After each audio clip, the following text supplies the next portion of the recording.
Hey, what's up, guys? Today we're going to be doing an interview with John, aka Gen X Kid. His Instagram handle will be down in the description along with his YouTube channel, so make sure you go check that out.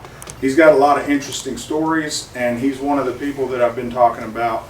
We're going to be interviewing people who have come from nothing and got somewhere, who've came from being wealthy and where they're at. So here we go. We're going to get with John. John, tell us a little bit about yourself. Whoa, okay. If you're now tuning in and watching, get some popcorn, Dr. Pepper, I highly recommend it. It's going to take a while. No. Born and raised in Dallas, Texas. Went to school in Farmers Branch through high school and stuff, and always had a passion for cars, going fast. I was a roller skater, speed skater as a kid, then I transitioned to motocross. Kind of watched my dad buy a bunch of cars growing up. He had Corvettes, and multiple Corvettes, and then a Ferrari 308, the Magnum PI car, and just kind of sparked from there. Going fast was always my thing, to an extent. Wasn't really a drag racer, but more just a showboat kind of stuff. I know we talked one time about you painting all your Matchbox cars and stuff like that. You didn't like them how they came out of the package, and that's kind of what got you into the creative mode that you're in now. Yeah. So my mom was still interior decorator, designer. She paints, retired, but she still does it. And she would see me. I would get my Hot Wheels. I mean, for some reason I have a fascination with white out everything. I think I was whiting out cars before it was even mainstream. I would take liquid paper back when you could paint it versus the roll-on, and I'd paint the wheels white, paint the car white. Be kind of rough because liquid paper dries and it chips. Yeah. But I would paint it with liquid paper, then take a marker, come back and put designs on it, and it kind of just went to another level. I remember getting shoe boxes and building mansions out of shoe boxes, and then wrapping them with paper, like Christmas paper, try to use different colors to kind of make the house. And I'd light up all my cars, and that was my vision, was to have this big mansion, these cool cars, on like a cliff somewhere in California. And I really didn't like friends to come over and play with me, because I would play with my cars and I just want to be by myself with my cars, making them up and stuff. So yeah, it just kind of a eccentric introvert, I guess, is what you would say, where you want to be out there, but you kind of just want to do your own thing and have fun and express yourself. Yeah, on that note, my life is one of those, I'm still to this day, I'm one of the people that I never really had a core group of friends. Mm-hmm. And there's probably friends watching this like, well, I've been your friend for 20 years, 30 years, 40 years. But I never hung out every single day with that person. I would literally friend hop. I'm going to hang out with this group, this group, this group, this group, this group. And I try to tell my kids today, try to have a core group of friends. Yeah. Because you can trust them more, and you're not going to get burned by people that you barely know, that you think are your friends. But it's just more depth. But yeah, I've been all over the place. Yeah. And it's just. So did you come from a good place of money growing up, or did you come from the slums and work your way up? I know the answer, but they don't know the answer. That's almost like a Vanilla Ice interview. Yeah. Did you come from the hood, or did you come from the white suburbs? I know Rob. So I grew up mainly with my mom. Mm-hmm. My dad and them divorced in the 70s, and he moved to Dallas, remarried. He's had a big company from the 70s, just sold it in 2016. He always made great money. As the years progressed, it went to big money, super money, that kind of thing. I got pretty good at buying and selling land. Mm-hmm. And, for your channel out there, if you want to make good money, save up, get a loan for some property. Don't buy property that looks all pretty like a golf course. Go find the one that has hickory trees and old creeks and no fence and looks like crap. Clean it up. It doesn't cost a lot. Hire some day labor workers, put new fencing, run some trails, put a spot for a house, and you'll be able to flip it for double, triple. Yeah. And I've done it. Yeah. And so that's how I bought my Huracan, that's now back now, is from buying land, developing it, and selling it. And we're going to go in and do some B-roll here in just a minute of the Huracan, and we'll just talk over it. But he's got a great looking Huracan with an awesome wrap, which brings me to my next question. What do you do for a living, and what's your passion?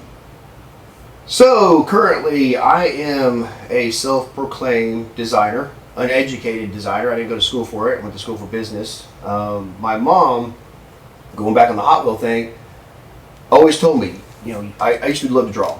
And even when I was working in sales and I was in my office sometimes, I would just like lose my mind and draw waves. Mm-hmm. So I really loved the ocean and surfing, and really never really drew cars that much because I can't really draw a car that good. It's kind of weird. I love cars, but can't draw a car. Yeah. But I would always draw beach scenes. And, as I got older, I had a Polaris Razor, custom built it. Me and a guy at my ranch. And I put LED lights all over it and put white wheels with a white roll bar and all this stuff that nobody else was doing. I mean, some people were doing white stuff, but mine was still a little bit different than everybody's. My cars have always been like that growing up. I spray painted everything. Back when I knew Robbie Vanilla Ice, at Arlo Turner in the 80s, everybody was spray painting everything white. You go buy some white Cryline, I mean, the wheels, everything. Mm-hmm. You go hit the drag strip, you're whited out. So, but every time I did something of my own car, people would always ask, "Man, that's so weird! Oh, that's so cool! And who did this?" And my Lamborghini Gallardo, I took it to a local wrap store that's no longer in business in Dallas, but the owner was really nice, and I explained exactly what I wanted. Took a whole bunch of pictures to him, even drawings, all kinds of stuff. And I called him every day, and I said, "I want this car designed like this. I want checkered van stuff here. I want leopard print here." And it just, when the car was done and I took it out in the streets, I mean, it went global. Everybody knew this Gallardo, what the hell, and I went to Lamborghini Festival, which is the shirt, and they were wanting to put the car at the centerpiece of the festival. And it was like, I was kind of like, what? I mean, it was just really weird, and people were like, "You should be designing cars." And my wife was like, "Why don't you do this for a living?" And so I was selling property at the time. This was last year. And right before SEMA, and I was like, "Okay, we're about to close this property. I'm about to get some money." And it literally was like flip to send it mode, which I think that switch was broke off when I was born. Mm-hmm. That my life has been send it. And I went to SEMA. I quit my job that I was working at, and I went to SEMA. While I was at SEMA, I contacted Louisville Autoplex, Lamborghini Dallas. I sold both my cars. I applied for the loan on the Huracan at the airport in Dallas when I landed from Vegas. By the time I drove to Lamborghini Dallas on a Friday at 4:30, I was approved. They sent me I get some like a letter, they call it, mm-hmm. from Woodside, and I drove home basically from Vegas in this Huracan, and I'm going to be a wrap designer. Yeah. My dad, did you really think this through? I did, but I didn't, but I did. And I knew something was there. I knew something still is here to this day. We're only not even a year into it. But things have been going like it's supposed to happen. Yeah, progressing very well. And if you want to hear a quick story, I don't have my wallet with me. It's in my car, but... He's going to give us money. I'll give you an out of a year. So, and this is really weird. So, when I was in Vegas, I'm walking back from SEMA, and I got a video of it. I was walking down the street. It was dark. It was like a freaking movie. And I'm walking, and all of a sudden I hear this, "Zoltar, sell your fortune." And I'm like, no way, it's Zoltar. And I always do the Zoltar at Venice Beach. And I look over, and this old gas station, beer store, Las Vegas slum looking thing. Nobody around, pitch black, a couple of little neon lights, and Zoltar's all lit up. Mm-hmm. Like it was calling to me. And I was probably 40 foot from it. And I look at it, I'm like, it just kept Zoltar. I'm like, got my phone, record. Because it was just like, I don't know, someone told me to do it. Walked up, money in, out comes this fortune. And I read this fortune, and I was just like, I got goosebumps, and I'm like, holy shit, this is really weird. Everything that fortune said was what was taking place in my life. And it even warned me. It actually warned me in the fortune to watch out for fake friends. Mm-hmm. And people that were going to want to be on this new ride adventure that I'm going to be on, this success.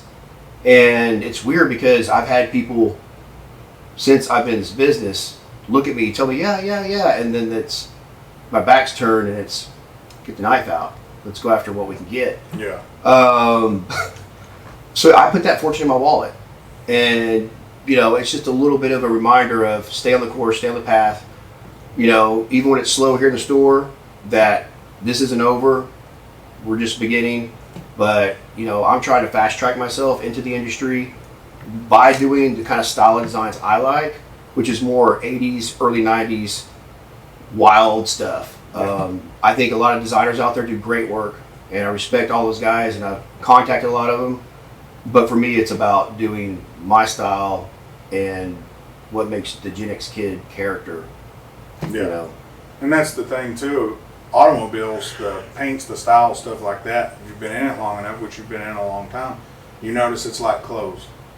Bell bottoms go away, they're coming back. Yeah. You know, everything. Short shorts went away, they're coming back. Long shorts were in. Yeah, can we get rid of the Taylor Swift mom jeans, though, girls? Yeah. Please stop that. Or the tube socks that go up to your knees with the double strap. Yeah, go back to the super low pants from about 2002. Yeah. Or just don't wear pants, women. We're fine with that. But yeah, so back to the original question. You know, my mom, you know, would try to get me become into the architect designer field when I was younger. And I'll be honest, and this is no offense to the gay community or LGBT community or any of those communities. When I was a kid in the 80s, if you were like a designer, you were gay. Yeah. And, you know, I'm not gay. I love women. I love women big time. But I always have dressed really flashy, crazy, wild. And so it's kind of funny how things catching up to me now. I get into the design world and I love it. I literally lose my mind and can just like look at a car and start seeing things all of a sudden. It's bizarre. Have you ever watched the interview on Steve Madden? Because your outlook on it is exactly the interview. He does an interview with Logan Paul, and he's explaining how he started. Wolf of Wall Street, part of that, Steve Madden's one of the guys who went to jail for Wolf of Wall Street. So he starts out, just a quick rundown, he starts out designing shoes, selling them out of the back of his car. Yes, I have seen that. His mob friends are like, dude, what the hell's wrong with you? Yeah. Are you fruity or something? Maybe? Yeah. He's like, let me put it to you like this. I'm making a great living. It's legal. And he said, and I get to ask these beautiful women to try on these shoes and model them for me. Some like to do it without clothes on. So does that make me fruity or a genius? Right. And I mean, look at the man now. I mean, he's 60 years old and has more money than he knows what to do with. But look at his travel to get there. It was jail, doing illegal stuff, to hanging out with mobsters, things like that. And now he could probably buy half the mob if he wanted to. Yeah, I should have listened to Mom, but But you got to have a passion. You got to enjoy what you're doing. yeah, you know, my passion when I was in my 20s was drinking alcohol and going to the dance club. Yeah. And it got to be where I was so passionate about it, I was doing it 7 days a week and coming to work late every day. And, you know, some of the blame that I used to think that people would point the finger at me in the family or something, my family, really they were right, because when I was in my 20s and even somewhat in my 30s, and it was all about the party. It was all about the going to the club and the lights and, you know, but as you get older, and for me, like I told you earlier, I didn't know I had ADD and ADHD. Yeah. I have dyslexia. That's tough growing up with. You know, you look at something, you read it, and someone looks at you like, that's not what that says. Yeah. You're going, wait a minute, it doesn't say that? Oh, look here, it doesn't say that. But your mind, like, changes things around and does weird stuff. And, you know, you might make a mistake and learn from it the first time. I had to make that mistake 5, 6, 7 times before my mind even realizes, stop, don't do that. That's not what you're supposed to do. Yeah. When I got diagnosed with ADD and ADHD, the doctor was asking me some questions after I filled the form. He told me I was a liar. My wife was sitting next to me and she looked at me like, you know, I'm going to catch your face on fire because I'm an attorney and she can have that look. And he asked me some questions and I told him some answers. And Mr. Sherman, you have severe ADD. Yeah. But I didn't know, and when I got prescribed Adderall, which I've been on for a year, but I'm slowly getting off that and doing more of a natural stuff now. But when I got on Adderall, and it was good for me when I got on it because it actually slowed me down. And that's how really I got into this business, because when I got slowed down mentally, where life wasn't this, 200-mile-an-hour race with everything about me a blur, I'll never forget when the first week of being on it, I looked around and things looked totally different. Like I didn't really notice how leaves looked. Yeah. And only way I can describe this was the movie Limitless with Bradley Cooper. He takes that pill and all of a sudden he wakes up and like, holy shit, the colors are brighter. That's how it was for me. And my mind was going so fast, and I think that's why I drank so much. And my creative side was completely gone growing up because of all that. Slow yourself down, all of a sudden, oh my God, your brain's clicking normal, and the whole creativity thing came out, and then that's the whole SEMA thing happened. I bought a badass program by XIX and got Illustrator, learned how to do graphics. I'm not trained in it. I spent probably 400 hours in the past 5 months learning it, trying to get from what was here onto the computer, onto the car. Yeah. And when I met a very well-known designer at SEMA last year, and I talked to him, and he's like, you have it. Because I was talking about design. And he said, you have the eye for design. You know what you're talking about. Some people have it or they don't. Your problem's going to be taking it from here, putting it on the computer, getting on the car. Yeah. And that has been a struggle. And it's still a struggle. I'm getting better. I think in a year from now, it's going to be even that much better. And as time progresses, it'll be better, even more than that. So I'm excited about the whole design thing, where that's headed. You know, I do own a rap store now. That's been a whole learning experience itself. I'm not a rapper. I can put a sticker about this big onto a car. Anything bigger than that, it's going to be effed up.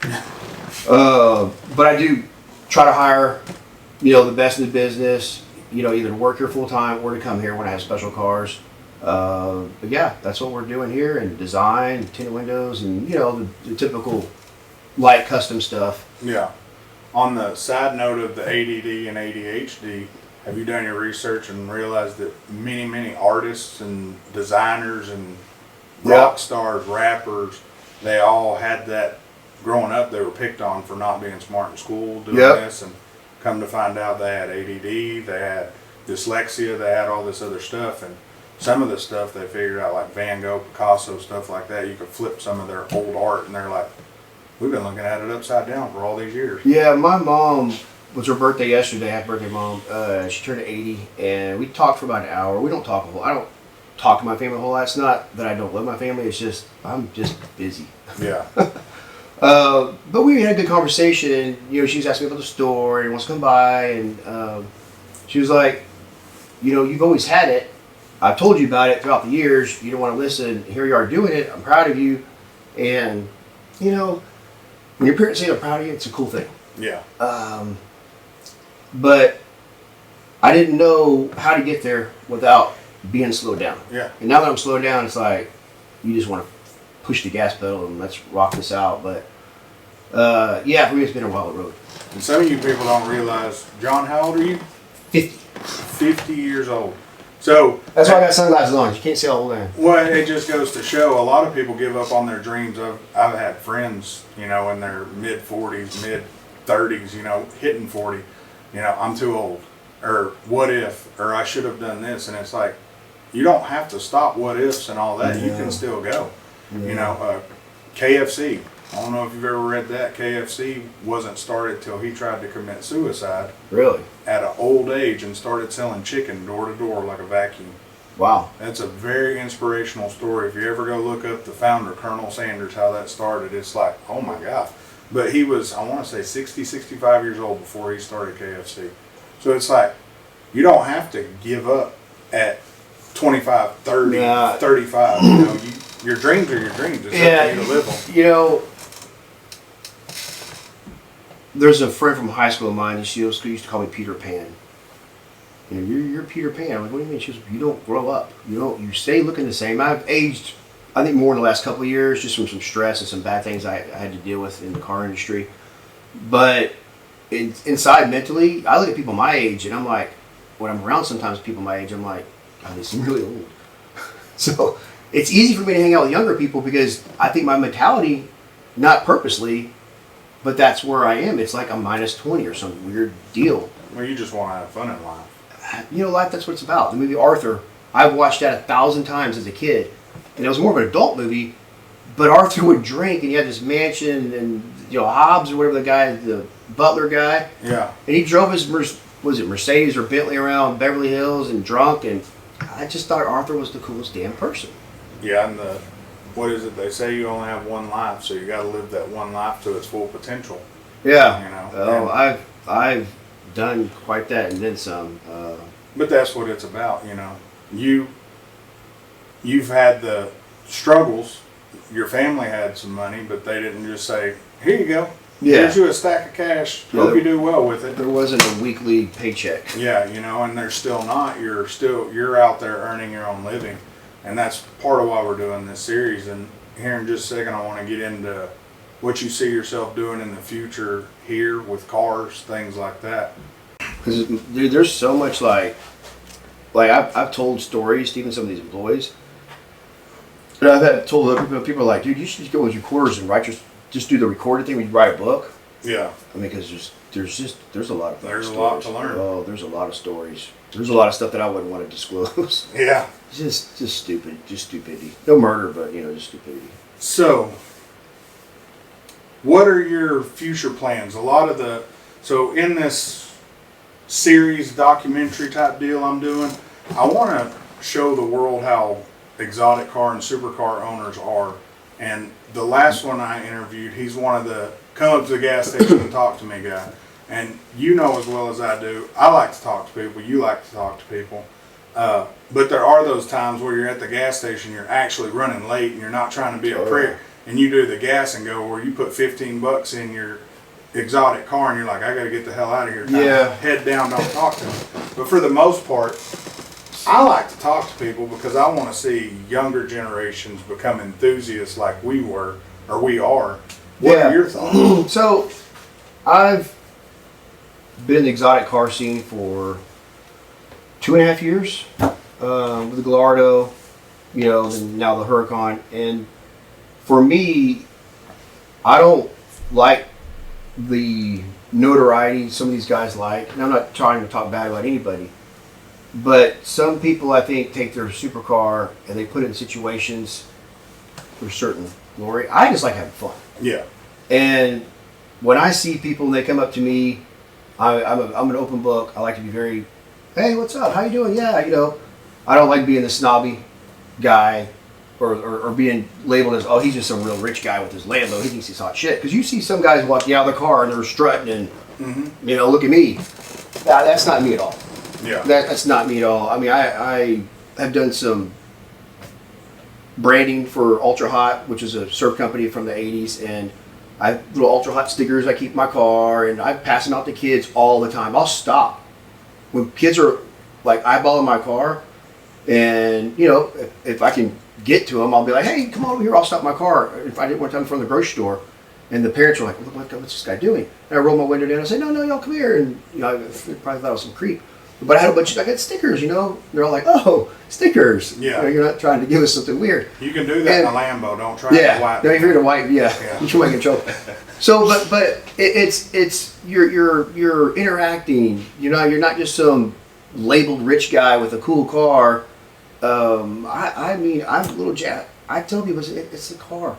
It's the same thing your car's made out of. Mm-hmm. Metal, rubber, electronics in it. It's a car. Yes, it's been shaped different. Yeah. But really, it's a car. It sounds cool. It's a car. Yeah. It gets you A to B. I respect and love my car, but in actuality, it's the car. And the car really doesn't make the person. I think the person makes the car. Oh, exactly. So you could be some guy in a really rich area that goes to the golf course and drives a bright red Ferrari and a yellow polo with a tennis hat on. And those kind of guys might have a bigger ego than somebody that has tattoos, dresses more urban, and down to earth. Yeah. No offense to those guys, but my experience has been the guys that look edgier and might a little bit more scary or rougher are usually your guys that will talk to you because they don't mind. Yeah. And I don't mind telling people how to get a car like that. You don't have to be rich on a supercar.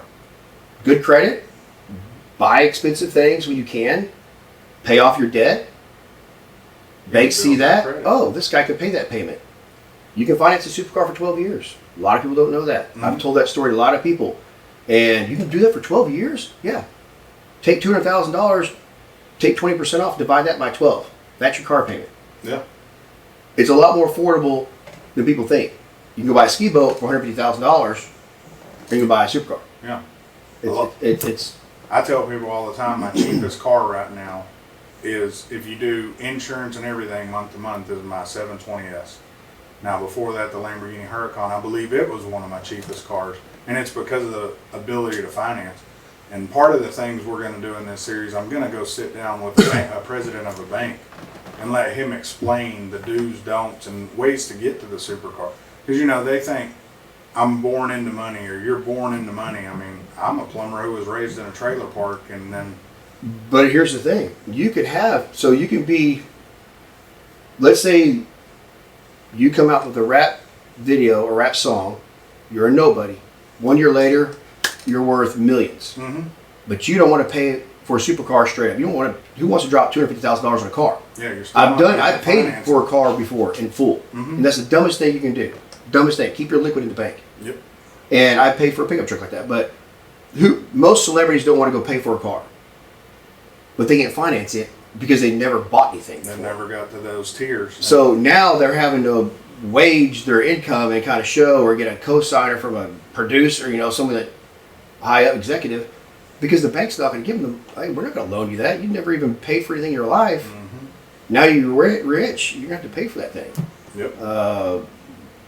So it is good to take care of your credit. It is good to watch your spending and keep your eye on the prize. And you said one of the smartest things. As a matter of fact, I've said it, the first guy I talked to said it, and you said it.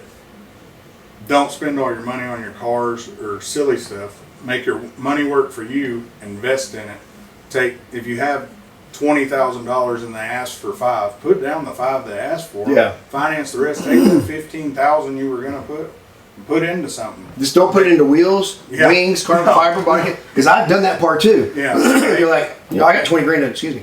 I got 20 grand to put on a car, and then you're like, oh, we only need 5, Mr. Sherman. Sweet. I'm gonna go get those wheels. Yep. I'm gonna go get that carbon fiber body kit. Mm-hmm. And my wife's going, what are you doing? What are you doing? What are you doing? And then 3 months later, you sell it. Yeah. And you're going, and the car guy's looking at you going, Mr. Sherman, we really only care about the car. Yeah. Thanks for all your. Please go put your factory wheels back on. Mm-hmm. Take off all that crap you put all over that thing, and you have to sell that on your own time, or we're just going to take off and throw it away. And you're going, well, I spent 20 grand on all that crap. And they're like, well, we don't care. Yeah. And at most of us is worth $2. Yeah. So remember, everybody, when you're tricking out your car, you're doing it for yourself. Yeah. You're not doing it for the next buyer because they don't care. So what's your future plans in the car world and, let's say, in the business? So, a couple different tiers there. So I'm John Sherman, given name. I created Gen X Kid. Basically, for me, Gen X Kid was a character to describe myself.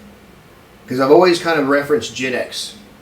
You know, Generation X is the best. You know, even back before Limp Bizkit had the song.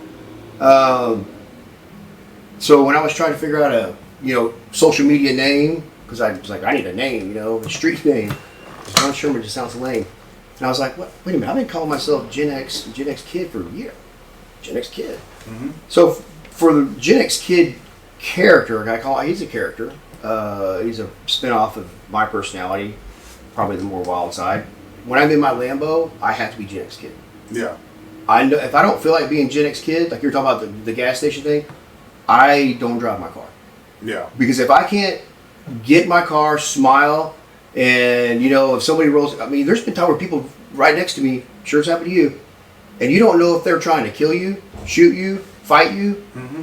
and you're like, if you're in a bad mood, you're quick to be like, Yeah. And I did that one time. This is months back, and the guy just waved. Yeah. And I was like, oh, what's wrong with me? I just need to go home. So I kind of make it a rule, if I'm not feeling it, if I'm not Gen X Kid, don't drive the Lamborghini, because the Lamborghini is Gen X Kid. Yeah. The crazy rap, the license plate, and when I'm in that car, in that character, that mode, it's to be positive vibes. It is, I try to do that in my life all the time, but you have to step it up. Yeah. Because you do get crazy attention. So for the Gen X Kid character, it's just to keep developing it.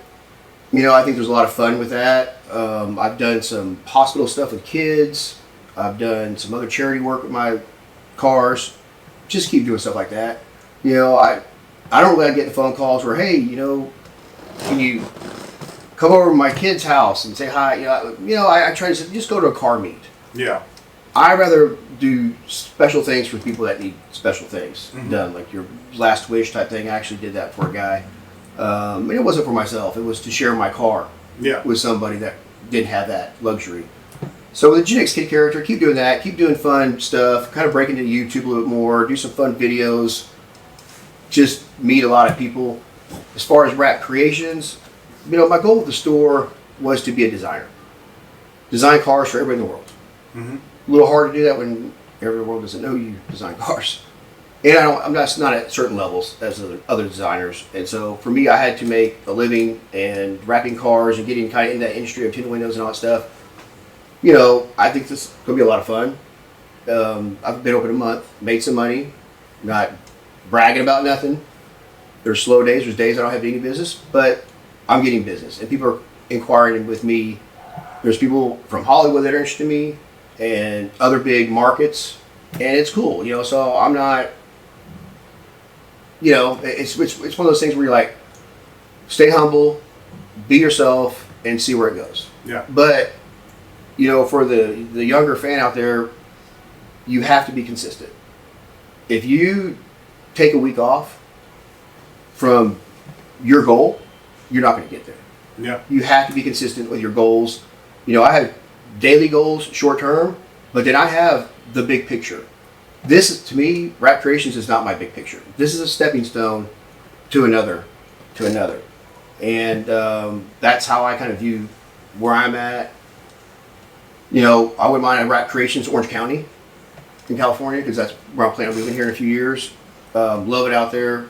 I'm from Dallas, but You're a California I think guy. I was kidnapped and placed here. When I land in LAX, it's just like, all my life I've had the blonde hair, and it's like surfing, and people, you surf, you're from Texas? Yeah, that's what I had to say back in the 80s and 90s. Now it's like I can jump a jet to Huntington, go surf, come back. Eventually Rap Creations, Orange County, I think it would be kind of fun to parlay it out that way. Mm-hmm.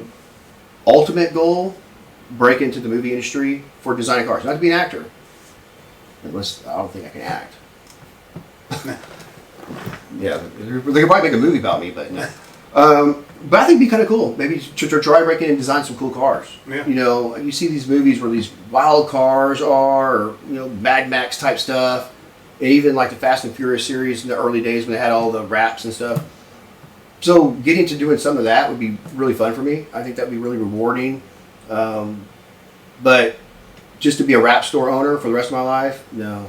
I mean, this is fun, and I appreciate what I have and where I'm headed with this, and I'm going to continue this for years. But my goal level is different. It steps up and up, and it keeps going. Yeah. So I'm going to end it right there, because I feel like we got some really good stuff out of this, and I want you guys to go to his Instagram and his Facebook. Your Facebook's linked to your Instagram, isn't it? Yeah. Facebook, I'm running about 4,900, and depends on who hates me that day, because your friends go like this, 65 people. I think you have a 5,000 cap. 5,000 cap. On John Sherman. Till you get to a business side, then it's, and you got the Rap Creations. Yeah, I do have, there is a Gen X Kid Facebook page, because you have to have it because of Instagram. Mm-hmm. There's a Rap Creation Facebook page, but then there's my personal, which is John Sherman. Like I said, it's almost capped.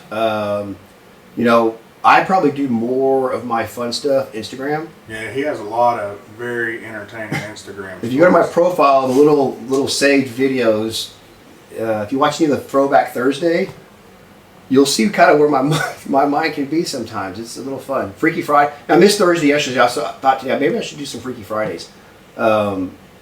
But yeah, I would say Instagram. I don't have a big following there, but we're going to put fun. your tag down in the bottom, and I mean the beauty about YouTube is we're going to put your YouTube link as well. But the beauty about YouTube is, hell, this is going to be there forever. Yeah. So if someone forgets about it or whatever, they can come in and see you, and a year, 2 years from now, this is still generating stuff. So Yeah. that's the goal. YouTube, I've got, I think I last checked the other day, 106 followers. I actually kind of made a little plea on Instagram. for YouTube. So yeah, Gen X Kid on YouTube. Y'all go follow it. I will start doing videos if you guys are interested. If people start following me, I will start pumping content there. TikTok, I went from 300 people to 95,000 in a month. Because I started uploading all of us when the Lamborghini Club would go out and drive around. So yeah, the TikTok thing kind of blew up real quick. I was posting a lot of videos from when the Lamborghini Club, when we roll out, even a lot of the other exotic guys come. There are 80 cars on the freeway, and we're having a lot of fun. So I was taking a lot of our content, splattering on TikTok in 15-second, whatever it is, videos, $95,000 or 95,000 people in 30 days, and it's kind of been hovered now with the COVID stuff. Yeah. But unless you're 12 and doing dances and jumping around. I got, I used to lift weights a lot. I got some good pectoral muscle still. And I was thinking about making a half shirt. Yeah, you could do that. And doing the quick up like that. So kind of do a quick nipple shot. If you paused, you can catch something here. Yeah. Maybe get some clip-on earrings. Yeah. No half-ass it. Go full on. So yeah, that's kind of, hit me up on my stuff, Gen X Kid. I think I own the Gen X Kid hashtag. Mm-hmm. If you look up Gen X Kid hashtag, I hashtag it so many times. It's all me. It's kind of funny. There's some guy that's doing some 80s, 90s erasure at home with his guitar remake. And I'm getting kind of mad at him. I'm like, dude, stop doing Gen X Kid. Because he's redoing Depeche Mode. It just sounds, but it sounds. Just messaging, telling me Gen X bitch. It sounds really weird. Well, my wife is an attorney. That's a whole other interview. And she actually said that she can get it copyright. Yeah. So I'm going to get Gen X Kid hashtag. You should. Where it's mine. That way when everybody does it, I can be like, I'm sorry. Yeah. Yeah. You either remove it or pay me. Yeah. So guys, check it out. Go follow him on all his stuff. Like his stuff. Share his stuff. And then same with this video. Like, share, subscribe. Do all that stuff. You don't even have to like it. Just subscribe. Yeah, I don't need a like. But check him out. So leave your nasty comments. Leave your good comments. Why is he wearing sunglasses? Well, there's a giant bay window right here, guys. This is not for the Tony Montana thing, although he just did cocaine. Glare. Yeah, there's a window over here to the side, so he's wearing sunglasses right now. It's not because he thinks he's Richard Rawlings or anything. Now, if he'd have went woo, I know Richard. He's cool. If you'd have went woo 3 or 4 times in this, yeah, we'd have deleted all that. Yeah, we're more of the shocker, but it's all good. I'm more of the shocker. Oh, see. Yeah. But guys, stay tuned. We got more videos coming up. John, thanks for being with us and letting us come out and do it. We'll put up more pictures and videos of John's car in this entire thing. Thanks for watching, guys. Peace.